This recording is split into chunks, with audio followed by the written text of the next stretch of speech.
Greetings and welcome to the CCOF Foundation Social Media Marketing for Farmers webinar. Thank you for joining us this afternoon. The webinar is a part of the CCOF Foundation's Farmers Marketing Tools for Success series that provides tips and tools for farmers to strengthen their sales and income at farmers markets and other direct-to-consumer venues. We know many of you may be adjusting your marketing to address COVID-19 considerations, and we hope this presentation will be a good resource in the realm of social media. Next week, we'll be hosting an additional webinar that will delve into other COVID-19 pivoting strategies, including considerations for shifting to CSA models. Funding for this project was made possible by the USDA Agricultural Marketing Service. Please note the contents of the webinar do not necessarily represent the official views of the USDA. If you're having difficulties connecting to the webinar, if you can't hear or can't see, please call our office for support at 831-423-2263. Press 0 for the operator and someone will help you connect to the webinar. My name is Megan Donovan. I will be your host today. I'm a program specialist at the CCOF Foundation. The CCOF Foundation advances organic agriculture for a healthy world through education and hardship grants, technical assistance, and consumer education. Behind the scenes today, we have Robert Jones, CCOF's Operations Manager, providing webinar technical assistance.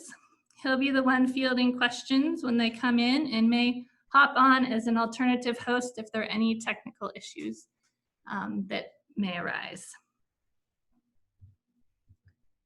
For today's presenters, we are pleased to have Hannah Muller from Full Belly Farm and Ellie Whisner from CCOF Certification Services. I'll introduce each one in more depth prior to their presentation. Before we get started with our first speaker, I wanted to let you know how you can participate in today's web event. To see the Zoom webinar controls, move your mouse over the image of the shared screen. If you're in full screen viewing mode and would prefer to view the webinar in a window, click on the View Options tab at the top of the shared screen and select Exit Full Screen Mode to exit the full screen mode. Throughout the webinar, we will stop from time to time for questions and answers. To send questions or to communicate with our webinar staff, click on the Q&A icon at the bottom of the shared screen. The question and answer box will pop open. Move it to the side of your screen if it blocks the view of the webinar. Write your questions or comments into the field at the bottom of the box and click send. If you would like to send an anonymous question, just check the Send Anonymously box down on the left. Note, we'll not be using the chat function during this webinar, so send all messages, or if you're having technical difficulties, just put it in the Q&A box and send it in that way. At the end of the webinar, an invitation to take our webinar evaluation survey will pop up. To take the survey, click on the link and answer a few questions. Your feedback helps us improve our offerings and get ideas for future trainings, so we really love to hear from you. And as a final reminder, today's webinar is being recorded and everyone will receive a link with it to view the recording of today's event. And we'll also send out the PDF of the PowerPoint slides so that you can have them for reference as well. So we wanted to start off by encouraging you to test out the question and answers box if you want to write in and let us know where you're calling in from today and what you produce. And we'll loop back around to that information a little later in the presentation. And just to let you know, we have a really good crowd in the audience today, which is great. And we're going to try to get to as many questions and comments as we can. But we just wanted to apologize in advance if we don't get to your specific question. So thanks again for attending today. And with that, I'd like to introduce our first speaker. Hannah Muller is a second-generation Full Belly Farm farmer. She holds a variety of roles, including designing flowers for weddings and events, teaching on-farm classes and workshops, and running the farm's social media accounts. Hannah utilizes social media to tell her farm's unique story, connect to and engage with their customer base, and advertise for upcoming events. Together, their farm and floral social media accounts reach over 43,000 people and help bring the rural farm to the larger world. So Hannah, thank you so much for being with us this afternoon. I know you have a lot going on, and we really appreciate you taking the time to tell your story and let us know how you've been using social media at Full Belly Farm. Thank you so much. Can you hear me? Yes. Perfect. Okay, great. So hello, everyone. My name is Hannah Muller, and like Megan said, I am a second generation full belly farmer. So my parents are Drew and Paul, and they started the farm about 35 years ago. So I'm going to just basically do a little bit of a show and tell about our farm and how we utilize social media. And so Full Belly Farm is located in Northern California in the Cape Bay Valley. So we're about 45 minutes away from Woodland, about an hour away from Sacramento, in a very rural part of California. We have been growing certified organically for about 35 years. And we are a pretty large certified organic farm. We are about 400 acres, not all of which are in production all year round. Oops. Sorry about that. We're a multi-generational farm. My parents, as well as four other owners of the farm, including my brother and his wife, own the farm. And my brothers and I are back at the farm as second generation. We also have our large extended family, which includes our crew. We have about 80 full-time employees at our farm. We grow about 100 different fruits and vegetables all year round, and we also grow a variety of flowers as well. We also host events, farm dinners, pizza dinners, and weddings at our new event center, which also is our certified kitchen. We also have a lot of, which you can imagine, a lot of this has been changing since COVID started, but we also have classes and school groups that come for tours of our farm. We also host at our farm, we host events such as classes and workshops. We also have the Hose Down Harvest Festival, which is a large fundraising festival where over 4,000 people come to our farm and experience rural living for a day. So the main reason why we use social media is because it's a free tool, and it helps us grow and connect and advertise to a larger demographic. It really does help grow our customer base and tell them why we're unique. And it also helps us to stay connected to our current customer base, whether that's CSA members or farmers market goers or the people that we sell to wholesale. It's also a great way to advertise for our new products, our online store, and also all of the events and farm events that we have. So the main thing that you have to sort of think about before you're starting your social media platforms is to think about two big things. One is your audience. Who are you trying to market to? So for us, it's our current CSA members, our farmers market customers, other farmers, stores and restaurants, and potential customers. And then you also have to really think through your brand, and that will help you figure out which social media platforms you want to use. So our brand is that, one, we're certified organic. Two, we're very diverse farm. So we're growing over 80 different fruits and vegetables. So we want to showcase a lot of those different things that we're growing. And then we also have, we're pretty unique in that we usually, not right now, have an open farm policy, which means we want people to come and visit where their food is being grown and get to know us and get to know their farm. And then we're also advertising for community events. While you're also figuring out your brand, you can sort of narrow it down to even just like your logo, what you want people to think about when they imagine you as a farm or as a business. Let's see. So our main social media outlets that we use are Instagram, Facebook, and the Full Belly Beat, which is our blog, weekly blog that goes out to all of our CSA members. So Instagram, we sort of consider it a daily update, which doesn't always happen, but that's the goal. Facebook is a bi-weekly, so something that continually updates people, but maybe not as regularly as Instagram. And then our Beat is a weekly sort of blast about information that's going on at our farm.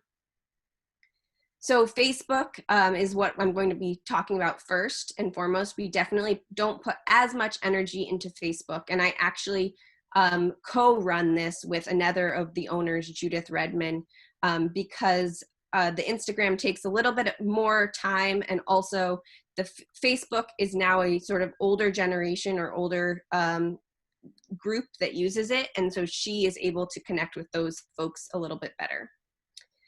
So the main thing is to set up a business account on Facebook and to make sure that it fits with your brand. So making sure that your logo is really prominent and also, you know, showcasing a little bit more of your farm. The main reason we use Facebook is for events, to advertise that we are doing farm dinners or pizza dinners or our open farm day. It's a really great way to show the details of those events, advertise for them, and then also answer questions and field questions that may come in. So one of the successes that we've had with that is that we advertised on Facebook, not with the promotional where you can pay to advertise, but we just, you know, put that we were having an open farm day and really advertised it that way. And we had almost 2,000 people show up to our open farm day, which we weren't quite prepared for, but it was really, really fun. We sold brick oven pizzas. We had a farm stand and also a CSA sign up discount at that day. Facebook is a great tool. It is a little bit of an older generation now that uses it. So another way that you can use it is to keep up with your CSA members or your clients that may have been following you or working with you for a while. So the next thing that I run and I love to use is Instagram.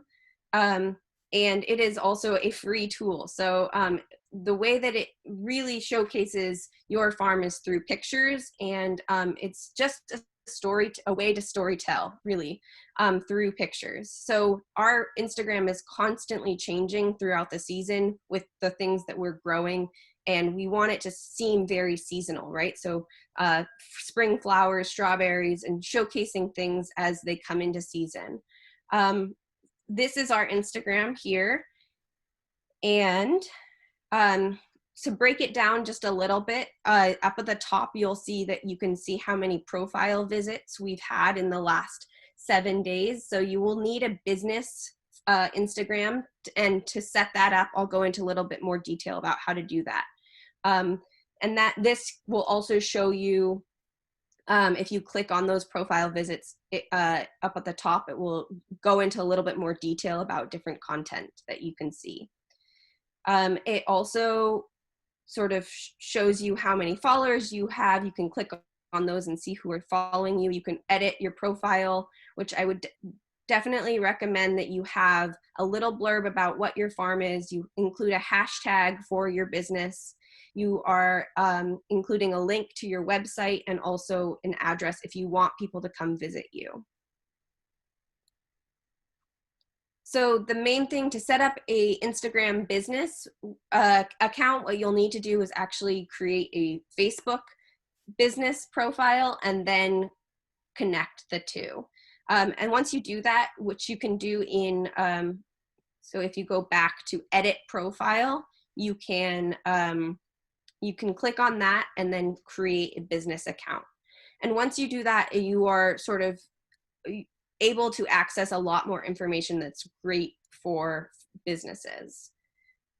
You want to make sure that your profile picture is also consistent with your brand, and then really just start posting. I think that a lot of people overthink Instagram and they want things to look exactly perfect. But as long as you're posting regularly and good content, I think that you'll find that people are really excited about following people that have a unique story to tell. So in these, if you clicked on those profiles up at the top, how many people came and visited your profile, you'll get to your insights if you are a business account. I really highly recommend checking those out because it really gives you an idea of who's visiting your profile, how many times a day people are, what time of day people are visiting your profile, and also, you know, who's emailing you based off of your visiting your Instagram.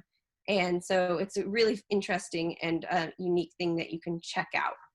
The content here is the next sort of section up at the top. And you can see what are the most popular posts that you post. So you can sort it by the engagement, or you can sort it by people that have clicked on your website. And you will probably find that the most beautiful pictures are generally the ones that get the most likes. So the next thing is audience, and this is one of the ones that I find the most helpful in terms of creating sort of targeting specific audiences to let them know that you are advertising a specific thing. So even if you have 400 followers, if you can know where those followers are located, you can let them know if you're in the area or what you're selling or where you're selling, and make those 400 followers feel like 4,000 followers. And you really want to know where your audience is in the real world. You can see based on ours that a lot of ours are in the Bay Area and Sacramento, which is great because that's where we sell the majority of our produce. It also really helps to know the age range because you might then get to know more about what they might be looking for. So a lot of the folks that follow us on Instagram are interested in getting married at our farm, which is something we do, or coming to our events because they're a little bit of a younger generation. So the main thing that we do is we tell stories through our pictures. I personally don't want to follow an Instagram that seems like it's advertising constantly. I want to follow something that feels unique, it feels authentic, and it tells a story through their pictures. So we use our Instagram to tell our farm's unique story. We are a multi-generational farm. We still milk cows using our hands. And I think the main thing is to not overthink captions either. And if you don't have time in the summer, you can just say heirloom tomatoes coming to you at the farmer's market. What's your favorite heirloom tomato? But if you do have time to tell a little bit more of your story and your background, people will really connect to that. The other thing that I would recommend doing, and what we have done and found really successful, is if you are selling something, don't do it in the picture, but do it in the comments or the caption. Add a date and a time so that people know when that will be available. A lot of times people will see a picture later and not realize that that has already passed. So make sure that you add a date and a time to your caption. And then as questions come up, make sure you're answering those questions as well. Don't just post and leave. But this will also help folks want to stay connected to your farm. If they feel like they're constantly being bombarded by photos of advertising and advertisements, people are going to be less likely to want to follow your business. And then also know what sets you apart as a business. So we have sort of narrowed it down to 4 or 5 things that we post. So we post about our produce. We post about the folks that live on our farm, so the unique individuals that live on our farm. We post about events. We also post about the flowers and because they're beautiful and we grow a lot of them. And then we are also posting about the different opportunities to come visit our farm as well. A lot of people ask, are hashtags worth it? So we actually, I'm pretty bad at using hashtags, but there's a super easy way to do it. And that is to add your hashtags into your notes on your phone and then just copy and paste those same ones every time to your picture that you're posting. Make sure you have a hashtag for your farm or business, and then narrow down your hashtags to be specific to the picture that you're posting as well. So they can be your main hashtags that you always post can be, you know, farm related or a little bit more broad, and then specifically ones to those exact pictures that you're posting. They do really help people click on them, and they will take you to other photos, and it also helps you stay connected with other people that might be doing similar things to you. So we use pretty much exclusively photos from my phone. Most of the photos that you see on our Instagram are photos that I've taken on my iPhone. The main thing that I recommend is to clean your screen. Farmers are notoriously bad for sticking their phones in their back pockets and then pulling them out.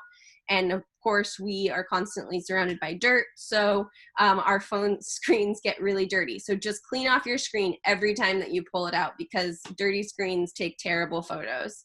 You also want to check your lighting. Make sure that it's not super harsh. The best time to take pictures is in the morning or at night. And then get in front of the camera as well. I've gotten really comfortable with setting our self timer and taking pictures of you doing the activity yourself. It takes a little bit of time, and it takes time getting used to, but people want to see you, and they want to see a face to your business as well. And it's really helpful to use albums on your phone to sort photos, so you can have different photos that you pull from if you're looking for things, rather than having to sort through them constantly on your phone. We don't edit our photos that much, but deciding on your brand will give you an idea on if you should edit your photos or not. I use mostly VSCO, which is an editing app, but you can also edit the photos on Instagram or just on your phone as well.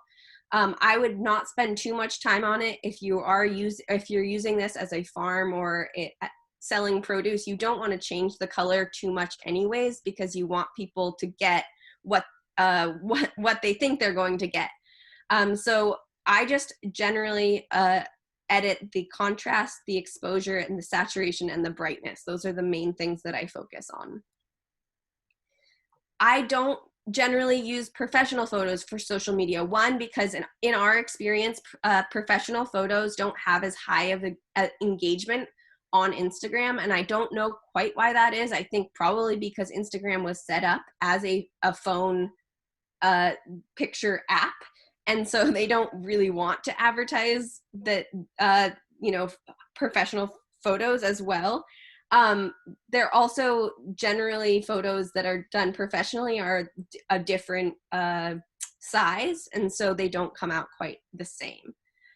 But if you are using professional photos, you should do so on your website, definitely for any promotional materials or advertising. So the rules of Instagram, these are just a little bit silly, but if you want to increase your engagement, don't post on Saturdays. People are generally doing things, although right now you could probably get away with it as people are stuck at home. But don't post on Saturdays. Post around 7 or 8 in the morning, or about 6 or 7 at night. And those are generally when people are checking their phones. And then don't just post and leave. Give yourself about 20 minutes afterwards to answer comments that come right away, and then check back in a couple of hours and answer more comments.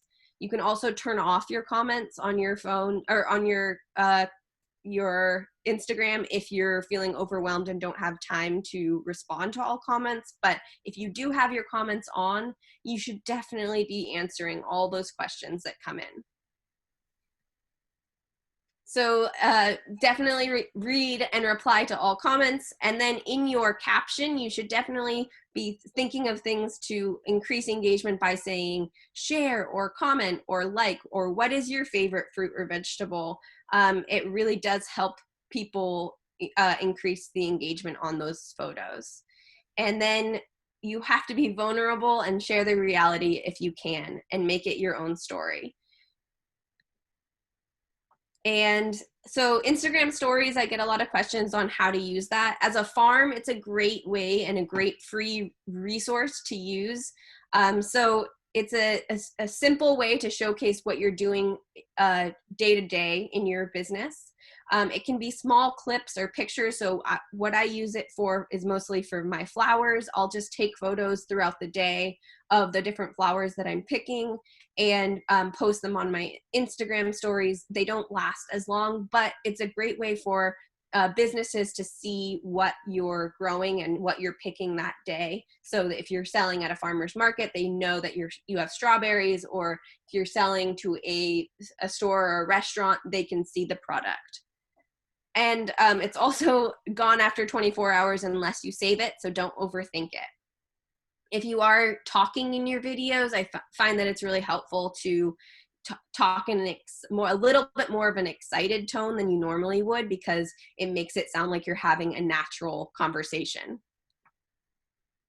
And then don't get too overwhelmed. I know that it can seem like a lot using Instagram, Twitter, all of those different things. And so if it's not your cup of tea, or if you don't feel comfortable doing it, you can ask for help. There's a lot of folks out there that would love to trade produce or trade your product for running your social media accounts, or you can hire someone. The other great option is to use Later or other apps that help create scheduled posts, so you can upload all of the photos on a Saturday or a Sunday, and then they will post for you throughout the week, so you don't have to remember. I try to spend about an hour and a half, no longer, on using social media throughout the day. You can also link your accounts on, so you can link your Instagram to your Facebook or your Twitter. The only tricky thing with that is sometimes the captions come out a little bit funny, so you just want to make sure that everything looks concise and cohesive. So the main thing, I still feel a little funny talking about social media because of what's happening around us, but like I said, it's just a free tool for us to use to advertise, especially now that we might not be able to do it face to face. And just like everybody keeps saying, this is an unprecedented time. Using social media during COVID-19 is an unprecedented thing. So the main thing you can do is just to tell your true reality. We've had to cancel all of our farm dinners, all of my weddings that I do for flowers for them, all of our school groups. Our farm has changed a lot. And we don't necessarily post all about that, but we do keep people up to date about what's happening, and make people conscious of the fact that we're not immune, just we are struggling along with everyone else. And if you get too stressed out, take time off. People will understand. I think that's it. So if anybody has any questions, I think we're going to open it up. Great. Thank you so much, Hannah, for that overview and some good tips about posting and how to attract followers on social media. So yes, we would like to open up for questions. Please type them in the question and answer box and send them in. And I just wanted to loop back around with kind of who we have in the audience today. We have folks from California and New York, Washington, and Kentucky, and people grow a variety of products, including alpacas, row crops, and berries. And we also have folks that are technical support for farmers online as well. So one question that came up is, could you talk a little bit about, you said you're using Facebook and Instagram, but not Twitter, and kind of why did you decide on those two platforms and not Twitter? And I should also add, before Hannah answers, that We're not endorsing any particular social media platform. This is just kind of a educational tool to help you figure out what might work best for your farm. So going back to Hannah, yeah, how did you decide to use the platforms you use, and specifically, why don't you use Twitter? Yeah, I think it goes back to figuring out who your audience is and what your brand is. So for us, we're not as big on sharing other people's content. And I think Twitter, if you are someone that's informational based or a business that's informational based and wanting to share and promote other people's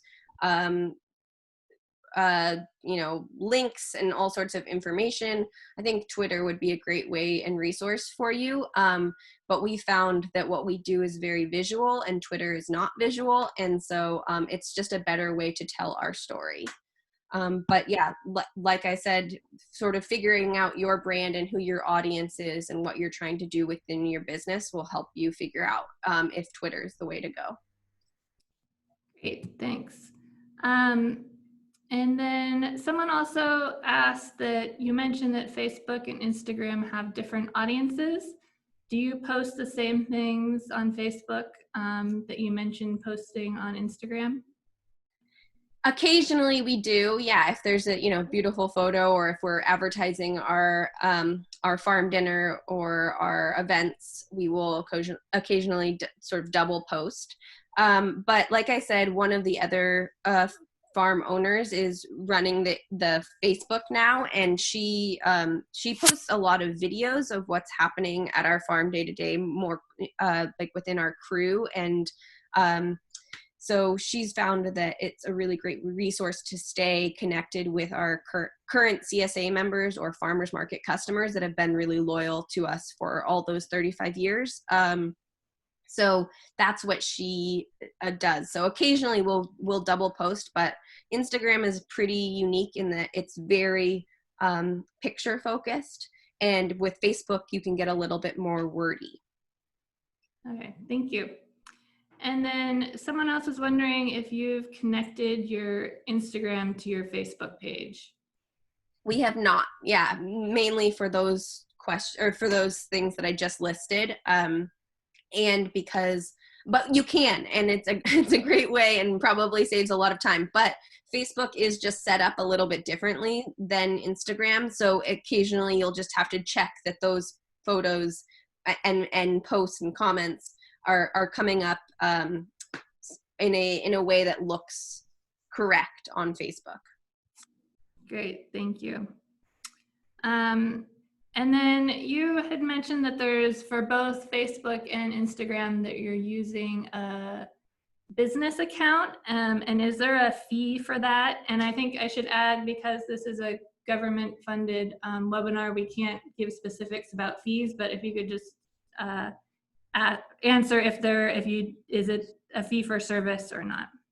No, there's no fee for having a business account on Facebook or on Instagram. If you want to promote, there's a way to promote specific events on Facebook or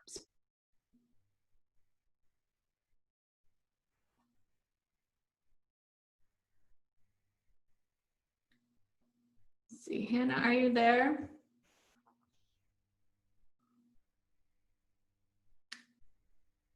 Hannah, I think your sound may have gone out. We can't hear you on this end.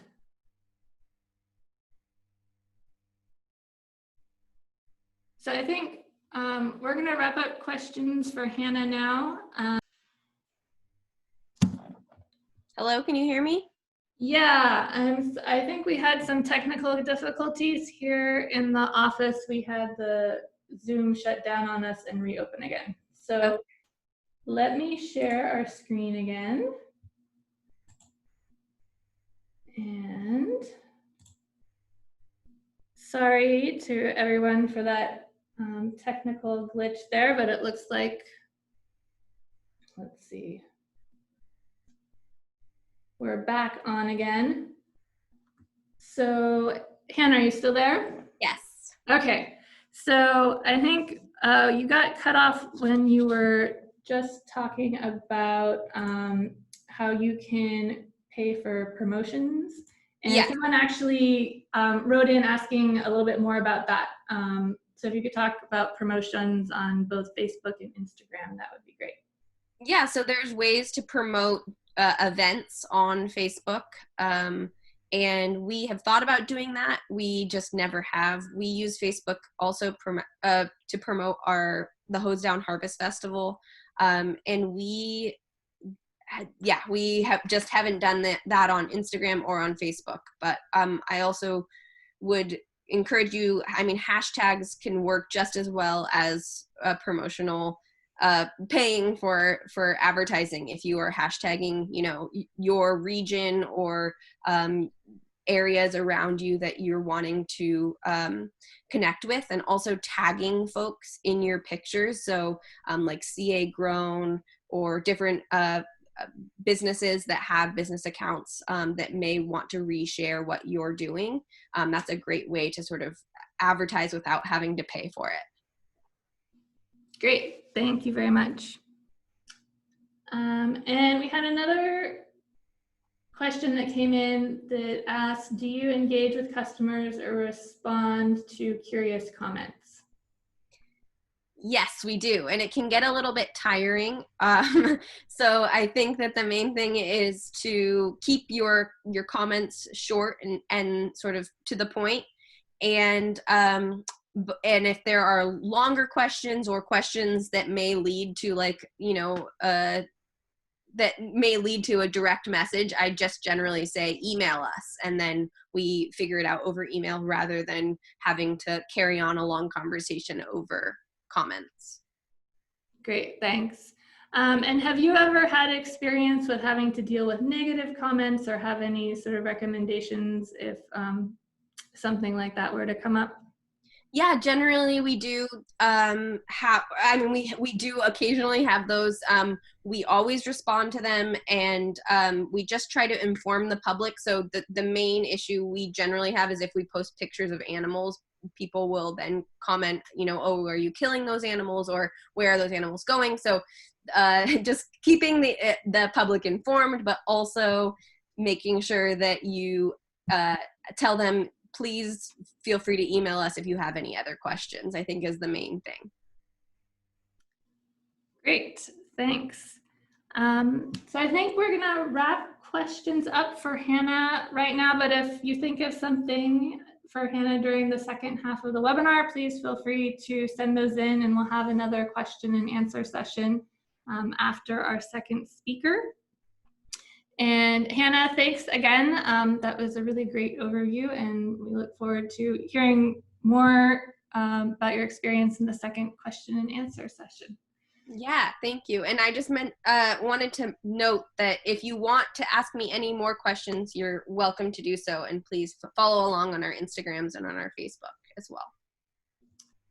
Great, thanks. And their handles are right there. So, and as a reminder, you'll be getting a PDF of the PowerPoint slides, so you'll have all of this information there. So next, I would like to introduce our second speaker, Ellie Downing-Whisner. Has been a part of the CCOF team since 2004 and currently acts as the Senior Retail and Restaurant Technical Specialist in the CCOF Certification Services Handler Department. She works closely with CCOF clients who promote organic offerings through unique market opportunities, including social media. So Ellie, thank you so much for joining us this afternoon, and we look forward to hearing a little more about aligning social media practices to National Organic Program standards. Great, thank you. Hello, everyone. It's great to be with you today. I'm going to speak from the certification side of things and identify best practices you may want to adopt in order to ensure your social media practices meet the requirements outlined within the National Organic Program standards. And before we get started, it's helpful to know that CCOF has not run into too many issues with non-compliant social media. However, with COVID-19 and a lot of folks starting to do more online marketing, we want to support everyone in maintaining the integrity of their organic products and organic offerings. And it's also helpful to know that for those of you whose business stems from an all-organic farm, you will likely have an easier experience in keeping your social media practices compliant. It's when you are coming from a mixed operation, a mixed organic and non-organic farm, that's when things can get a little more nuanced. Next. So key points to consider prior to posting. It's important to understand the boundaries set forth by the organic standards before you print produce boxes and product labels. And the same principle applies to posting organic claims on websites and social media streams. So I'll talk about a few key points here to consider before you post. Number one is organic is a federally regulated labeling term referring to an agricultural product, meaning that only certified organic farms and food processors or operations small enough to be exempt from organic certification may legally use this term in reference to food and agricultural stuff. Websites and social media communications are considered market information.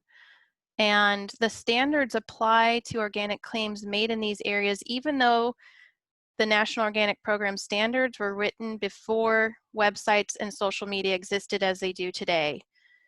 And thus, the standards do not speak specifically about websites or social media. That's where the gray area can get there.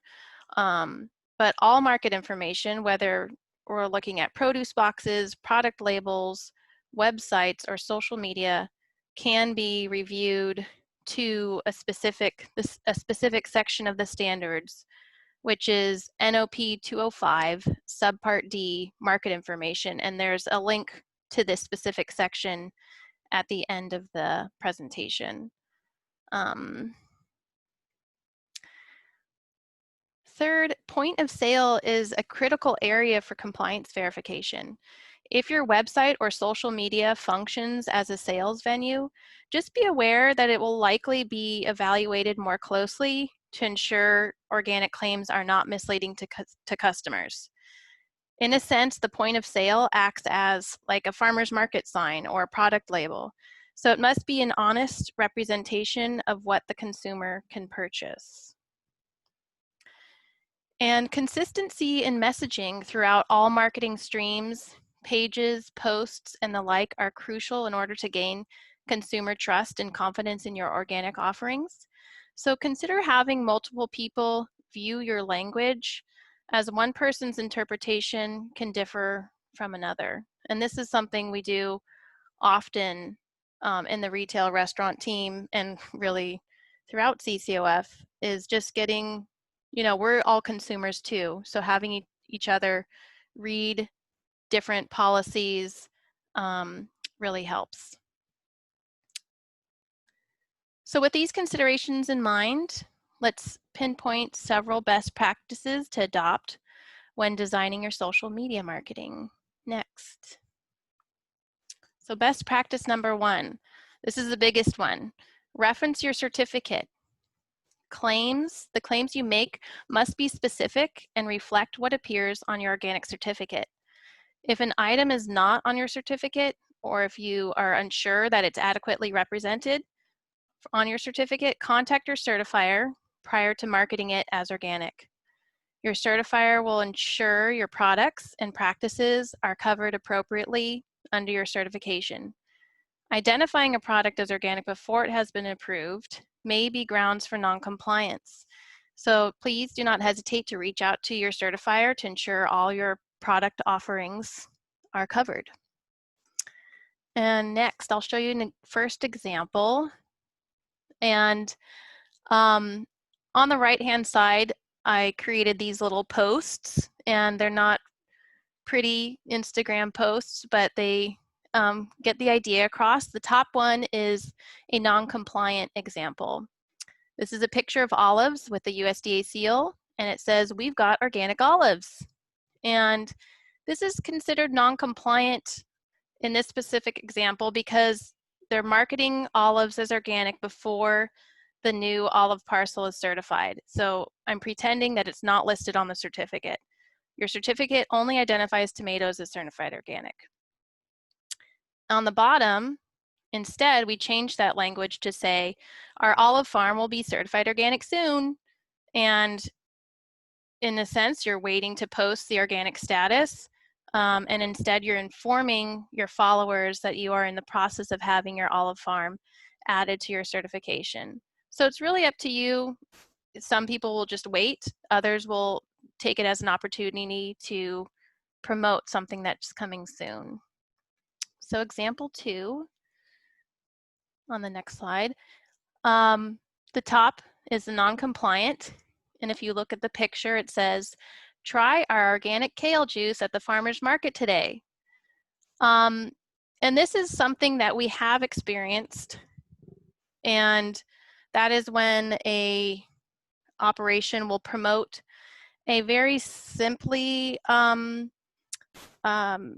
processed product like kale juice or packaged herbs, and you just want to get it out there and sell it real quickly, but it's technically not certified organic. It's not on your certificate. So it's non-compliant because you're marketing items as organic that involve handling practices prior to your certifier's approval. Instead, what you can do is say, "Yummy kale juice at the farmer's market today."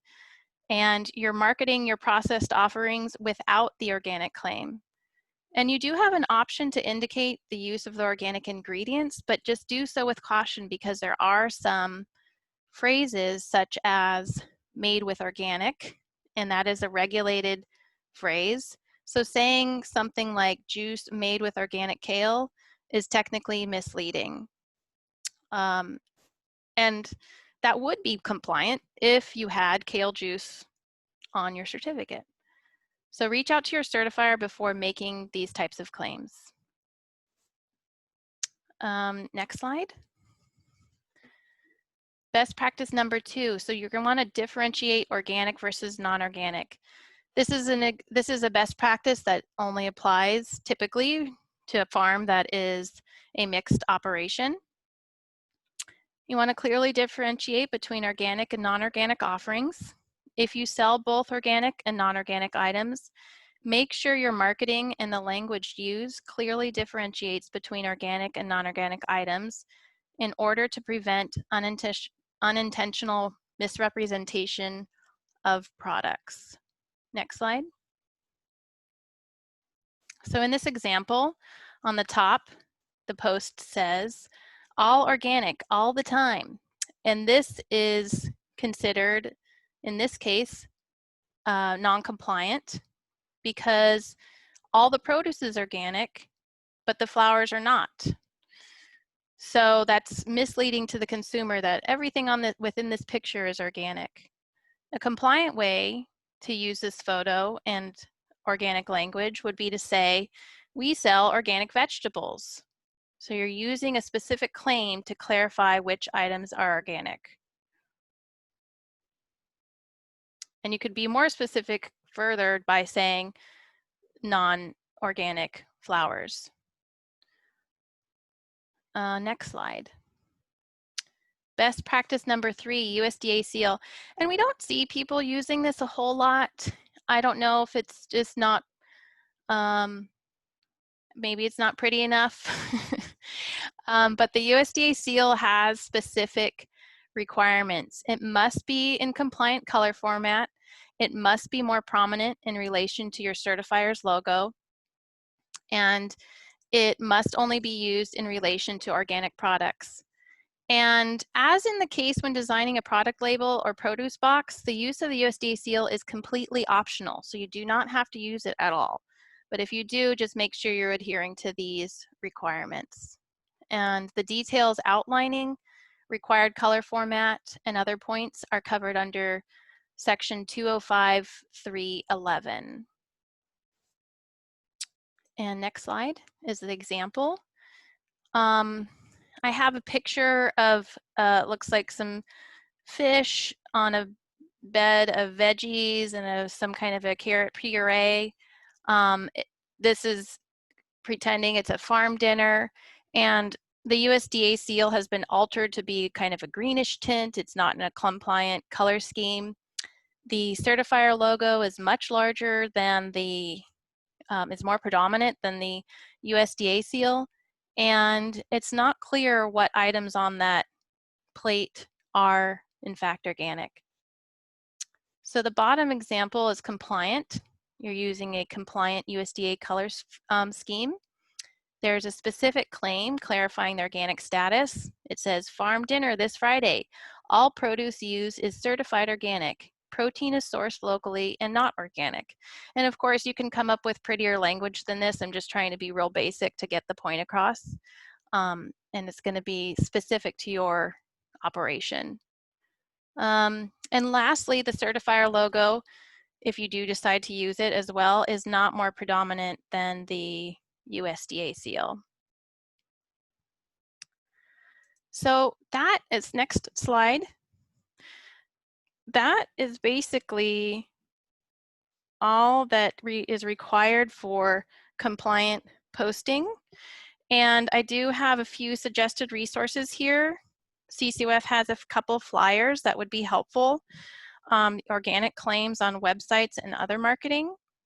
We also have an organic labeling guidelines that gets into all the nitty gritty of organic versus made with organic, if you need to know that information. And the National Organic Program resources, the Code of Federal Regulations. This is the section of the rule called Market Information. It's NOP 205, 300 through 311. And we also have a link to the National Organic Program Organic Labeling Resources. And lastly, if you're on our website, you can do a search for labeling and logos, and there's more labeling information there, and including the downloadable compliant USDA seal in different color formats. And that is it. Does anyone have any questions? I'd be happy to answer. Great. Thank you, Ellie, for that overview and some good examples of what's compliant and not compliant with website and social media posting. So if you have questions for Ellie, feel free to type them in, and we will get those answered. And one, you had talked a little bit about when you're talking about the kale juice, that you needed the kale juice on your certificate to sell it as organic.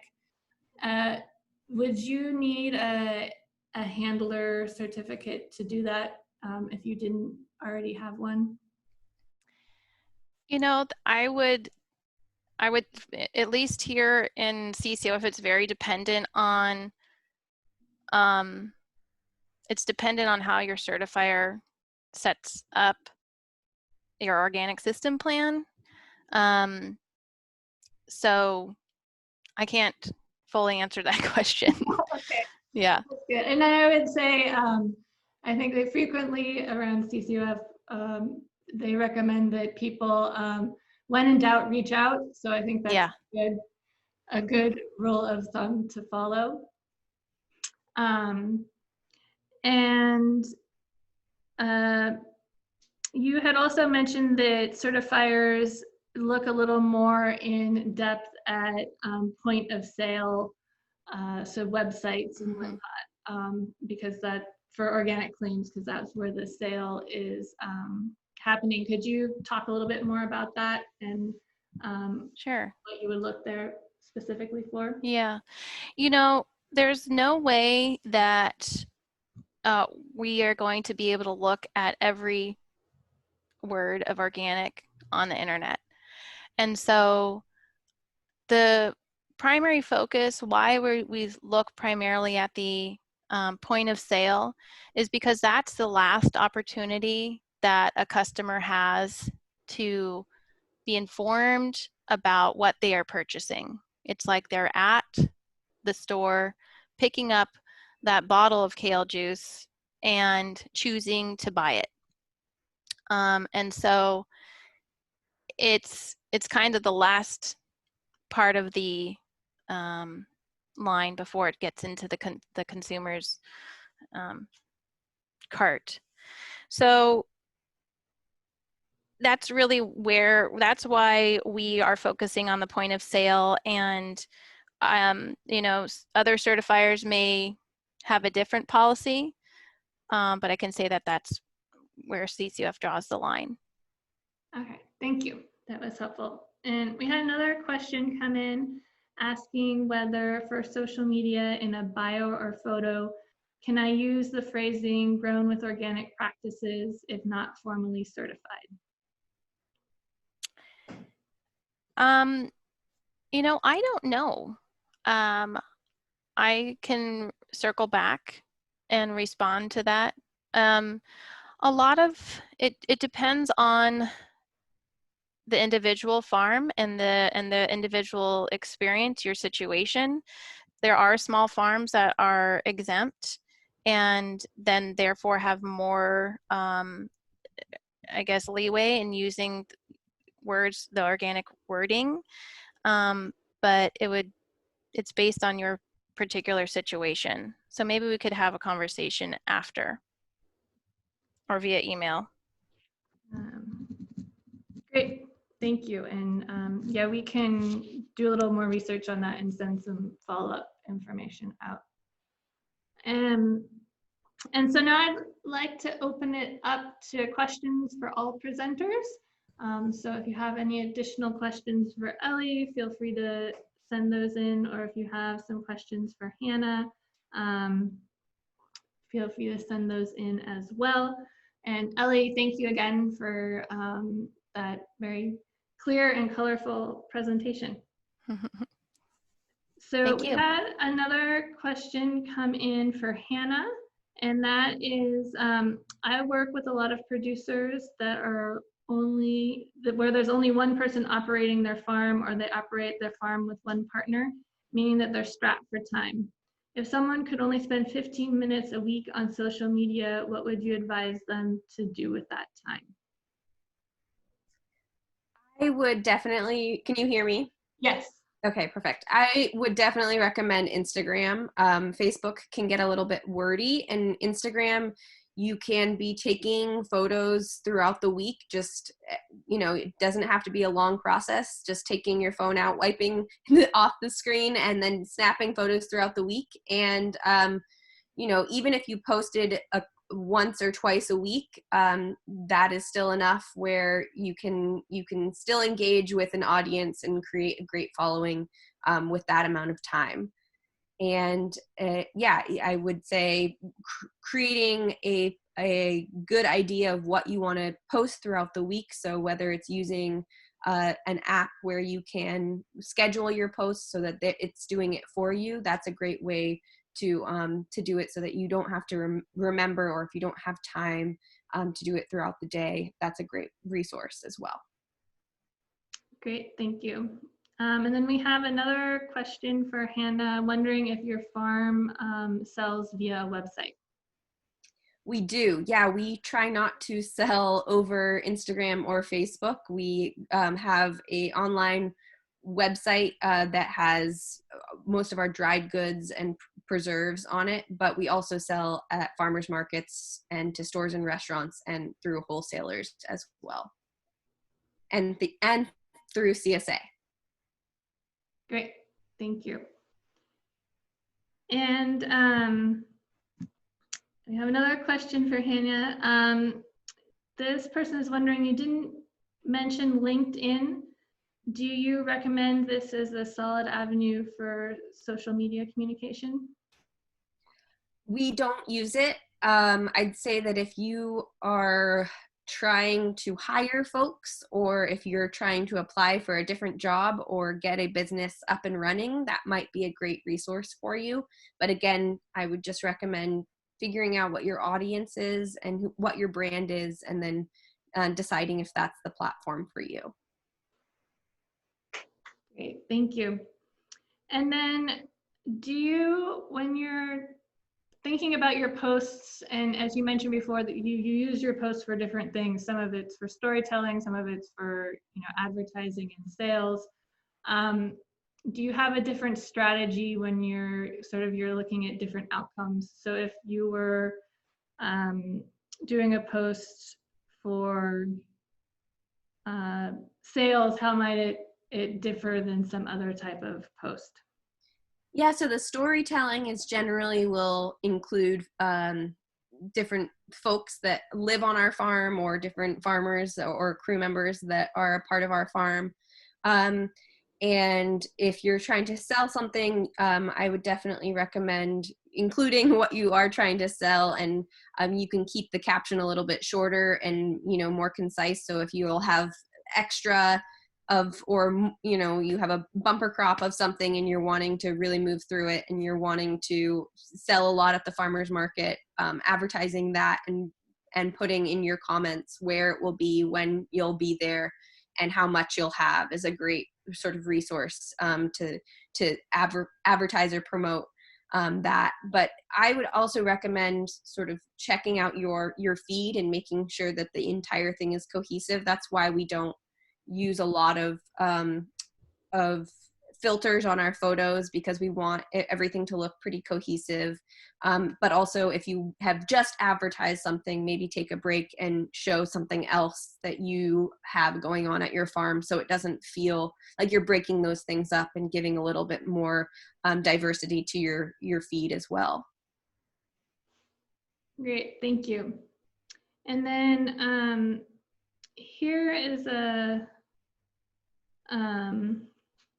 another question for Ellie. What phrasing, and it's sort of similar than our last question, so we may need to loop back around, but what phrasing is legal to use for items that are not certified organic but are grown using organic practices? Yeah, it's a very good question, and I wish I had the answer. I work primarily with food processors, so I would imagine I will get back to you and the other person as well. I'm in the process of reaching out to somebody in our farm team who would have the answer. Okay, great. Yeah, and we will follow up on that. So I think we'll have a last call for questions. So if you have any last burning questions, feel free to send those in. And while we're doing that, I guess I wanted to thank Ellie and Hannah again for taking some time out of their busy day. I know there's a lot going on with work and just in the world in general, so we really appreciate you having some time to focus on helping folks kind of explore new marketing avenues. And it's been a great presentation, so thank you very much. Thank you all so much. And so I think we're going to wrap things up, and we just have a few wrap-up questions, or few wrap-up slides. So just to note, as I mentioned at the beginning, this webinar was part of a series on farmers marketing. So we have a webpage that has all of the recordings of the webinars in the series, and this will be going up on it as well. And next week, we will be having an additional webinar on innovative direct marketing for farmers. So join us for that. And then in June, we'll have a webinar on Biodynamics 101 for growers to kind of learn how biodynamics and organic overlap. If you have a college or vocational student in your life, or are a college or vocational student, the CCOF Foundation is accepting applications for our Future Organic Farmer Grant Fund grants, and the application period ends on June 1st. You can find out more information at our website, and that's a good way to fund part of your organic education. We're also accepting applications to the Brickmont Hardship Assistance Fund run through the CCOF Foundation, and the application period for our spring round of grants ends pretty soon on May 25th. So if you or someone you know is an organic producer that's experiencing hardship, check out our website for more information. And those grants typically run around about $1,000 or $2,000 or so. The specifics are on the website. And so I just also wanted to note that the CCOF has a crisis resilience resource webpage that also has information on other financial assistance opportunities out there, since there are a lot of folks experiencing hardship right now. So thank you very much for attending. It was a pleasure to spend this time with you. Please fill out the evaluation form. There'll be an invitation to take the evaluation when you click out of the webinar with a link that will take you to the survey. So just click on the link and answer a few quick questions. And thank you again to Hannah and Ellie for being with us this afternoon. And with that, we will sign off. Everybody take care and stay safe.